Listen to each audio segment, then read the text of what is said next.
Hey there, this is Geej Mauriva, and welcome to Songwriting Secrets number 2.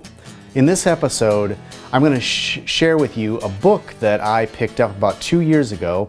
Actually, I picked up the audiobook from audible.com, and going through this book was energizing and liberating and really changed the way I looked at songwriting, changed the way I look at the creative process, changed the way I look at my own creative process.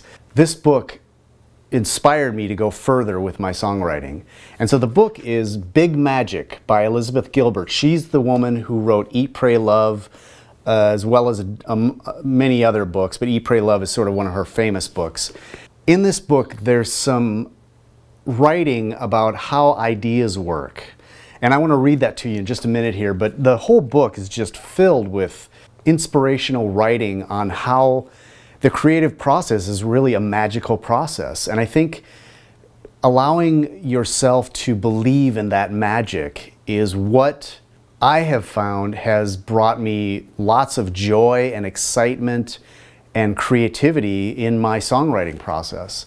What I want to do is read to you one little section of this book that helped me to idealize or to conceptualize how the creative process works. And so I'm going to go ahead and just read that to you right now. How ideas work.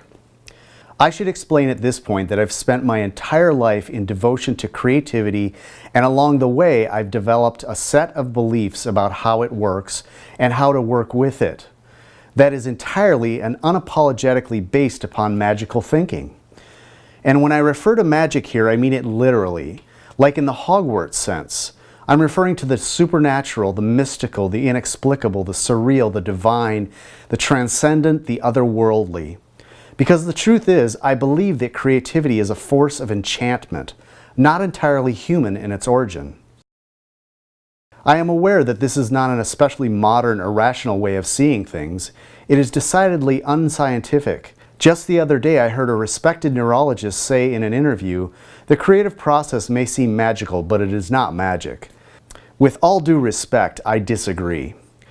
I believe the creative process is both magical and magic, because here is what I choose to believe about how creativity functions. I believe that our planet is inhabited not only by animals and plants and bacteria and viruses, but also by ideas. Ideas are a disembodied, energetic life form. They are completely separate from us, but capable of interacting with us, albeit strangely. Ideas have no material body, but they do have consciousness, and they most certainly have will. Ideas are driven by a single impulse to be made manifest. And the only way an idea can be made manifest in our world is through collaboration with a human partner. It is only through a human's efforts that an idea can be escorted out of the ether and into the realm of the actual. Therefore, ideas spend eternity swirling around us, searching for available and willing human partners. I'm talking about all ideas here: artistic, scientific, industrial, commercial, ethical, religious, political. When an idea thinks it has found somebody, say you, who might be able to bring it into the world, the idea will pay you a visit.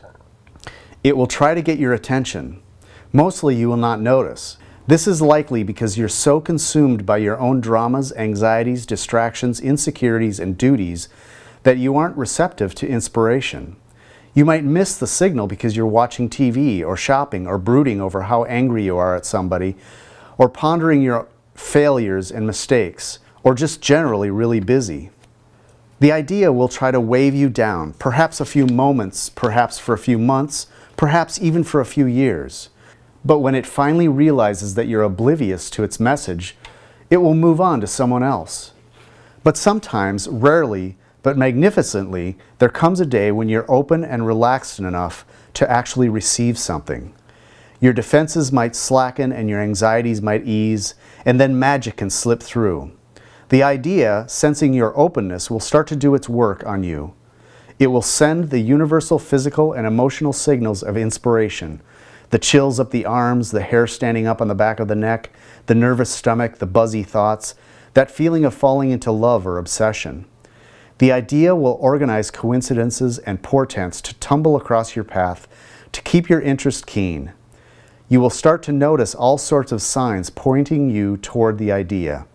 Everything you see and touch and do will remind you of the idea.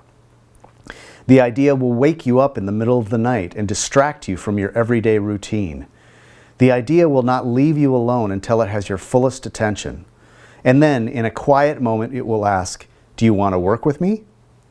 At this point, you have two options for how to respond. And of course, the one option is you write it out, you go with it, you listen to it, and you follow it. And the other option is you just ignore it and continue to watch TV. So, I hope this inspires you to want to sit down and do the work of creativity, do the work of making things, do the work of songwriting. I find it super helpful, and I hope you will too. All right, this is Geej and Mauriva with Songwriting Secrets number 2. Hey there, I just started this series on songwriting secrets, and I'd love to know your opinion. I'd love to get your feedback on it. I'm open to divulging any of my songwriting secrets at all, just to help you get more out of your songwriting.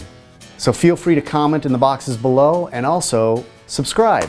Hit the red subscribe button below this video, and I'll send you more videos coming up every Wednesday.